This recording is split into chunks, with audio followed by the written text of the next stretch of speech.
चलिए आज की क्लास में हम लोग प्रमेय संख्या 3 और प्रमेय संख्या 4 देखने वाले। देखिए प्रमेय संख्या 3 क्या कर रही है। यदि किसी वृत्त के दो चाप सर्वांगसम हो तो उनकी संगत जीवाएं समान होती है। If two arc of a circle are congruent, then their corresponding chords are equal। चलिए मैं एक काम करता हूँ, यहाँ पर एक वृत्त ले लेता हूँ। क्या कह रहा है कि वृत्त के दो चाप जो है ना सर्वांगसम है। मैं यहाँ पर इसके दो चाप ले लेता हूँ, ठीक है ना जी। एक मैं यहाँ पे चाप ले लेता हूँ ए और यहाँ ले लेता हूँ बी, है ना। देखिए यहाँ दो चाप बन जाएंगे, ए बी भी दो चाप, एक लघु चाप हो सकता है और एक बी दीर्घ चाप हो सकता है। तो इसलिए मैंने दिशा दिखा दिया। यहाँ पे जब ए बी की बात करेंगे तो इसकी बात करेंगे और बी की बात करेंगे तो इधर से हो जाएगा। और दूसरा मैं सर्वांगसम चाप ले लेता हूँ, यहाँ पे मैं ले लेता हूँ सी डी, ठीक है ना जी। चलिए इसकी भी मैं दिशा ऐसे दिखा देता हूँ। तो ये दोनों सर्वांगसम चाप दिए गए हैं।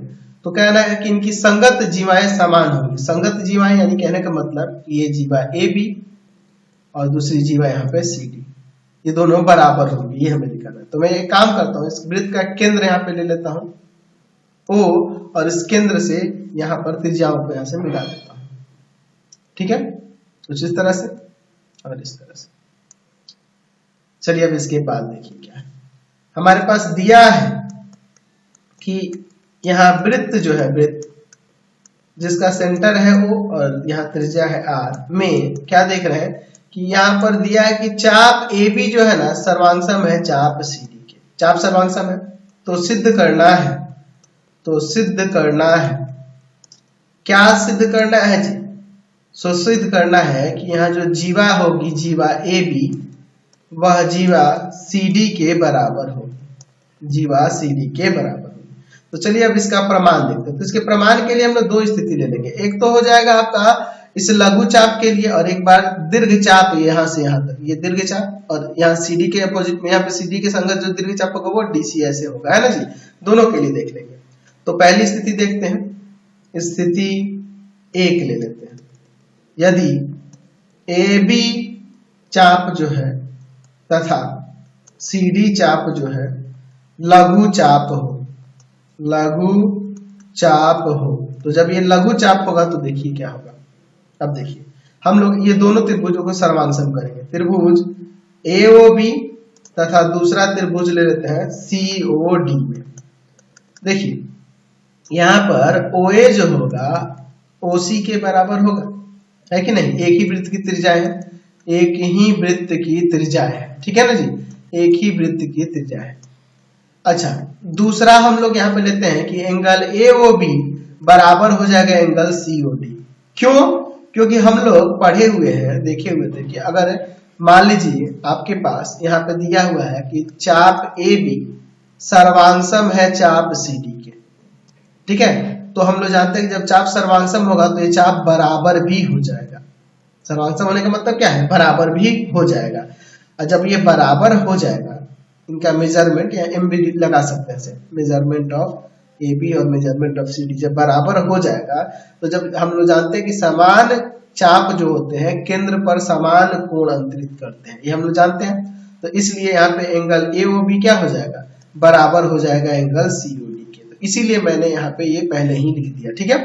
तीसरी बात यहाँ पे OB जो होगा ना वह OD के बराबर हो जाएगा। एक ही वृत्त की त्रिज्याएं, एक ही वृत्त की त्रिज्याएं है तो इसलिए ये भी बराबर हो जाएगी।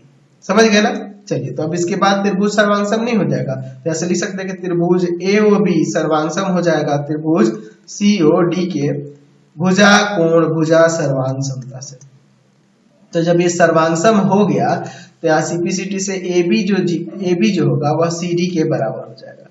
जीवा AB जीवा CD के बराबर हो जाएगा। कैसे, CPCT से, corresponding parts of congruent triangle. चलिए अब आगे हम लोग देखते हैं सेकेंड स्थिति में, स्थिति सेकेंड, केस सेकेंड लेते हैं। देखिए स्थिति सेकेंड में हम लोग देखते हैं, अच्छा हमने ऊपर AB और CD को लघु चाप लिया था, है ना जी, लघु चाप लिया था। तो जब वो लघु चाप था तो यहाँ पे कह सकते हैं ये आपका यहाँ BA और यहाँ पर ये DC आपका क्या होता, दीर्घ चाप होता, है ना जी। तो अब हम लोग ले लेते हैं यहाँ पर कि जब हम लोग इसका उल्टा ले लेते हैं, पहले लेते हैं कि जब AB चाप तथा CD चाप दीर्घ चाप हो तो BA तथा DC लघु चाप हो जाएगा, लघु चाप होंगे ना जी, लघु चाप होंगे। तो हमारे पास दिया है कि ये दोनों चाप सर्वांगसम है, दोनों चाप सर्वांगसम है। तो जब सर्वांगसम है तो कह सकते हैं कि इनका मेजरमेंट यानी कि इनका लेंथ जो होगा वह बराबर होगा दोनों का, ठीक है ना जी, मेजरमेंट बराबर होगा। अच्छा, जब मेजरमेंट बराबर होगा तो उनके द्वारा बनाया गया कोण यानी कि एंगल AOB और एंगल यहाँ पर COD भी बराबर हो जाएंगे, है ना जी, कोण बराबर हो जाएंगे। तो जब ये कोण बराबर हो जाएंगे तो हम लिख सकते हैं कि नहीं 360 माइनस का एंगल AOB बराबर 360 माइनस का एंगल COD। 360 में से घटाएंगे, इसका मतलब कि हम इसको ना लेके अब ये वाला चाप आ जा रहा है और इसको ना लेके ये वाला चाप आ जा रहा है। इसका मतलब यहाँ पे ये हो गया कि यहाँ पे हम लोग मेजरमेंट ऑफ कह सकते हैं कि चाप BA इक्वल हो जाएगा मेजरमेंट ऑफ चाप किसके जी, आपके DC के, है ना जी। और जब ये चाप इक्वल हो जा रहे हैं मेजरमेंट में तो ये सर्वांगसम भी हो जाएंगे, ये सर्वांगसम भी हो जाएंगे। और जब ये सर्वांगसम हो गए तो जब सर्वांगसम चाप हो जाएंगे तो अभी हमने ऊपर देखा जब सर्वांगसम चाप हो जाएंगे तो संगत जो जीवा होगी वो भी बराबर हो जाएगी, यानी आप इसे AB और इसे CD भी लिख सकते हैं इस तरह। तो ये हमने प्रमाणित कर दिया, दोनों चीजों से प्रमाणित हो गया, समझ गए। चलते हैं अगले प्रमेय पे। चलिए, तो प्रमेय संख्या 4 क्या कह रहा है कि यदि किसी वृत्त की दो जीवाएं समान हो तो उनके संगत चाप जो होंगे वो संगत चाप अर्धवृत्त भी हो सकते हैं, लघु चाप भी हो सकते हैं या दीर्घ चाप भी हो सकते हैं, सर्वांगसम होते हैं, ठीक है। ये पिछले वाले प्रमेय का ही विलोम दिख रहा है ना, पिछले प्रमेय संख्या 3 का है। यदि किसी वृत्त की दो जीवाएं समान है, यानी कि आपकी बात कर रहा है जीवाएं समान है तो उनके संगत चाप जो होंगे सर्वांगसम होते हैं, ठीक है। If two chords of a circle are equal, then their corresponding arc are congruent। तो ये आर्क जो होगा वह सेमी सर्कल, माइनस आर्क और मेजर आर्क भी हो सकता है, ठीक है। कहने का मतलब कि वो जो संगत चाप हमें सर्वांगसम दिखाने हैं वह आपका अर्धवृत्त भी हो सकता है, लघु चाप भी हो सकता है या दीर्घ चाप भी हो सकता है। तो 3 स्थितियां हमें यहाँ दिखानी होंगी। तो यहाँ पे अलग अलग चित्र बनेगा। यहाँ पर एक मैं यहाँ वृत्त ले लेता हूं, ठीक है, जिसका केंद्र यहाँ पर वो ले लेते हैं। तो मैं यहाँ पे अर्धवृत्त बनाता हूं, है ना। तो एक काम करूंगा, जब अर्धवृत्त बनाऊंगा तो यहाँ पे एक व्यास ही ना खींचना होगा जी। चलिए, तो ये AB जो देख रहे हैं, ये AB ये जो आपका बन रहा है ये अर्धवृत्त ही होगा। एक्चुअल में ये भी तो आपका एक चाप ही है ना जी, आधा है वृत्त का, आधा इसे अर्धवृत्त कहा जा रहा है। अच्छा, दूसरा मैं यहाँ पे व्यास खींचूंगा तभी ना आपका अर्धवृत्त बनेगा। चलिए, तो दूसरा मैं यहाँ पे खींच देता हूँ CD, ठीक है। तो यहाँ जो बन रहा है ये अर्धवृत्त होगा, ठीक है। दूसरा चित्र हम लोग इस तरह से ले सकते हैं। यहाँ पे नीचे मैं ले लेता हूँ, यहाँ पे मैं वृत्त ले लेता हूँ, ठीक है। इसका केंद्र ले लेता हूँ O और यहाँ 2 चाप लेता हूँ, ठीक है ना जी, 2 चाप लेता हूँ, ठीक है। क्या कह रहा है कि इसकी 2 जीवाएं जो है समान है, यहाँ 2 जीवाएं मैं ले लेता हूँ, ठीक है। एक जीवा मैं यहाँ पे AB ले लूंगा और उसमें जीवा CD ले लूंगा, ठीक है। अच्छा, आपके मन में ये सवाल उठ रहा है कि सर पहले वाले चित्र में जीवा कहा था, आपने जीवा कहाँ खींचा? तो भाई मेरे ये AB और ये CD व्यास जो खींचा है ये दोनों तो जीवा ही ना हुई और व्यास बराबर होगा ही। चलिए, समझे ना बात को। यहां से भी हम लोग इसको केंद्र से मिला देते हैं, वृत्त के केंद्र से, ठीक है, कुछ इस तरह से यहां से भी मिला देते हैं, ठीक है, केंद्र से मिला दिए कुछ इस तरह से। चलिए, अब इसके बाद हम लोग आगे देखते हैं। तो चलिए पहले यहाँ पे लिख लेते हैं क्या दिया है और क्या सिद्ध करना है। दिया है वृत्त जो दिया हुआ है जिसका केंद्र है O और त्रिज्या है R में जीवा AB जो है ना वह बराबर है जीवा CD के, दोनों चित्रों के लिए। तो इसमें व्यास के रूप में लिखा है और यहाँ पे ये जीवा खींचा है, तो दोनों बराबर ही है, ठीक है। जहां AB जो है ना, यहाँ जो ये चाप की बात हो रही है, चाप AB तथा चाप दूसरा जो CD है ये वाला, ये अर्धवृत्त हो सकता है, अर्धवृत्त है ना, जो प्रमाण करना उसके अकॉर्डिंग। अर्धवृत्त, लघु चाप या दीर्घ चाप है, तो यानी कि यहाँ 3 कंडीशन आ जाएगी, है ना जी। तीनों के लिए करके हम लोग देखेंगे। तो सिद्ध करना है,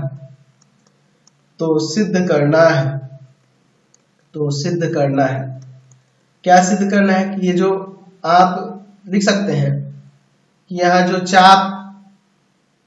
चाप ए बी है वह सर्वांगसम होगा दूसरे चाप सी डी के, ठीक है ना जी। ये सर्वांगसम होगा, ये हमें साबित करके दिखाना है। चलिए तो इसका प्रमाण देखते हैं अलग अलग स्थितियों में, है ना जी। केस पहला लेते हैं।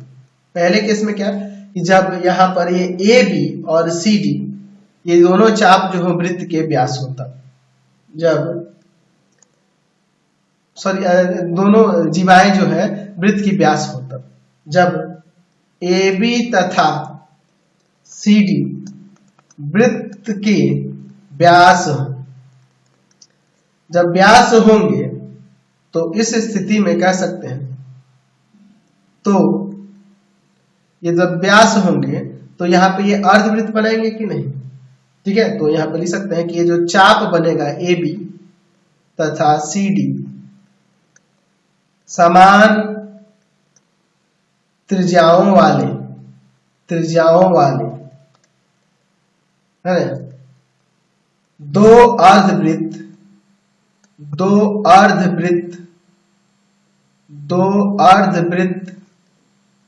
होंगे। समान त्रिज्या वाले क्या हो जाएंगे, 2 अर्धवृत्त हो जाएंगे। तो जब ये अर्धवृत्त हो जाएंगे तो हम लोग कह सकते हैं 2 अर्धवृत्त जब हो जाएंगे, इसलिए वो दोनों के दोनों चाप जो होंगे वो क्या हो जाएंगे जी, सर्वांगसम हो जाएंगे, है ना जी, सर्वांगसम हो जाएंगे। क्योंकि समान त्रिज्या वाले अर्धवृत्त होंगे तो बराबर ना होंगे जी। तो जब उनका मेजरमेंट बराबर होगा, मैं लिख लेता हूं, जब उनका मेजरमेंट बराबर होगा, दोनों अर्धवृत्त होंगे तो उनका क्या हो जाएगा, उन दोनों का मेजरमेंट बराबर होगा। जब मेजरमेंट बराबर हो जाएगा तो यहाँ पे कह सकते हैं ना कि वो सर्वांगसम है। अरे एक ही समान त्रिज्या वाले 2 अर्धवृत्त हो रहे हैं चाप, तो जो वो चाप समान त्रिज्या वाले अर्धवृत्त होंगे तो उनका मेजरमेंट बराबर होगा, इसलिए वो क्या होंगे, सर्वांगसम। समझ गए। चलिए तो एक केस तो हो गया। अब दूसरे केस की तरफ बढ़ते हैं, केस 2 देखते हैं। केस सेकेंड में क्या लेते हैं हम लोग, लघु चाप लेके चलते हैं। जब जीवा ए बी जो है ना, जीवा सी डी के बराबर हो, है ना, जहां ए बी चाप तथा सी डी चाप लघु चाप है, तब उस कंडीशन में लघु चाप है या लघु चाप है, तो उस कंडीशन में देखिए क्या होता है। चलिए तो यहां से हम लोग इन दोनों त्रिभुजों को सर्वांगसम करेंगे। त्रिभुज एओबी तथा दूसरा त्रिभुज ले लेते हैं यहाँ पर सीओडी। इन दोनों त्रिभुजों में देखिए क्या होगा, इन दोनों त्रिभुजों में यहाँ पर देखिए तो ओए जो होगा वह ओसी के बराबर हो जाएगा, है ना। एक ही वृत्त की त्रिज्या है, इसलिए ये बराबर होंगी। एक ही वृत्त की त्रिज्या है तो बराबर होंगी ना जी। दूसरा अगर हम लोग बात करें तो यहाँ पे OB बराबर में OD भी लिख सकते हैं, OB बराबर में OD, ये भी एक ही वृत्त की त्रिज्या है इसलिए बराबर होगी। और तीसरा हमारे पास AB जो है CD के बराबर दिया हुआ है, तो ये दोनों त्रिभुज जो होंगे सर्वांगसम नहीं हो जाएंगे। तो त्रिभुज AOB सर्वांगसम हो जाएगा यहाँ से त्रिभुज COD के।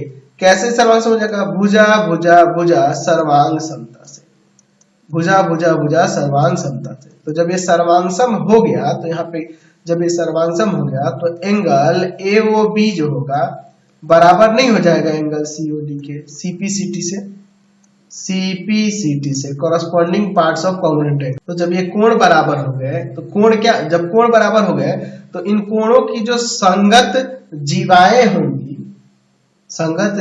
होंगी या चाप होंगे वो क्या होते हैं जी, बराबर हो जाएंगे कि नहीं। यानी कहने का मतलब एंगल ए और बी की संगत, ये जो आप देख रहे हैं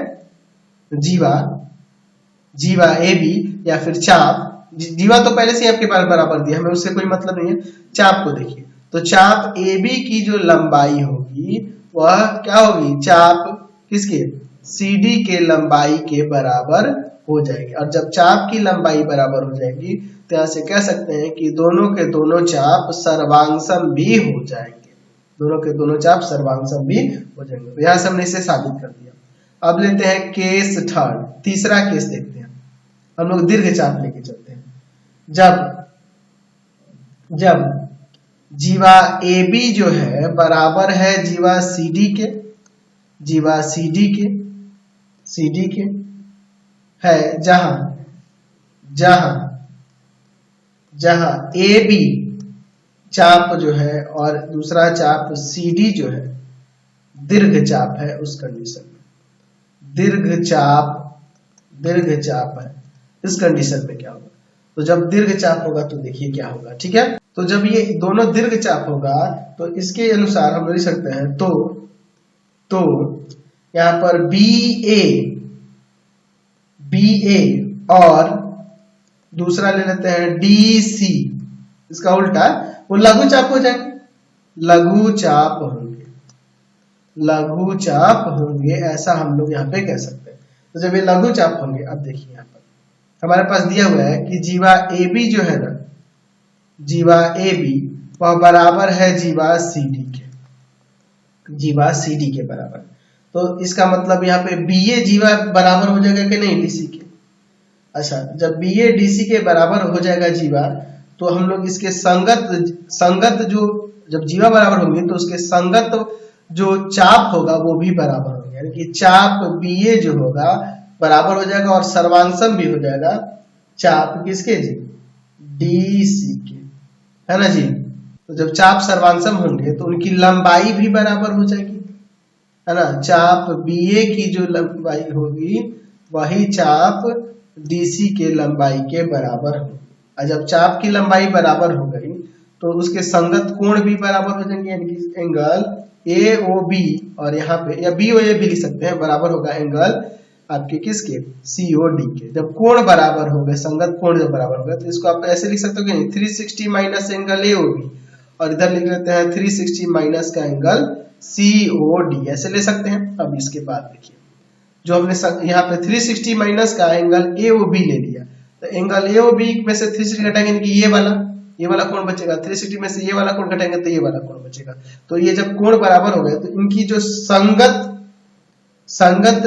कह सकते हैं, संगत जो चाप होगा उनकी भी लंबाई बराबर होगी। तो इसके संगत चाप कौन सा होगा, तो इसके संगत चाप दीर्घ चाप ये AB हो जाएगा, दीर्घ चाप AB हो जाएगा, और इसके संगत चाप क्या हो जाएगा, दीर्घ चाप CD हो जाएगा। तो दीर्घ चाप की लंबाई बराबर होगी, इसका मतलब वो दीर्घ चाप सर्वांगसम भी हो जाएगा। तो ये भी हमने यहाँ पे प्रमाणित करके दिखा दिया। तो क्लियर हो गया। तो हमने यहाँ पे देखा कि अगर जीवाएं बराबर हो तो उनके संगत जो चाप होगा वह सर्वांगसम होता है या बराबर भी होता है, ऐसा आप कह सकते हैं। तो आज की क्लास में इतना ही। नेक्स्ट वीडियो में आगे देखेंगे। आपको हमारे 3 चैनलों को सब्सक्राइब करना होगा। पहला है pathfinder classes Chhapra, pathfinder classes Chhapra. दूसरा है आपके पास भारती भवन रविकांत सर, भारती भवन रविकांत सर। और तीसरा चैनल है रविकांत सर RD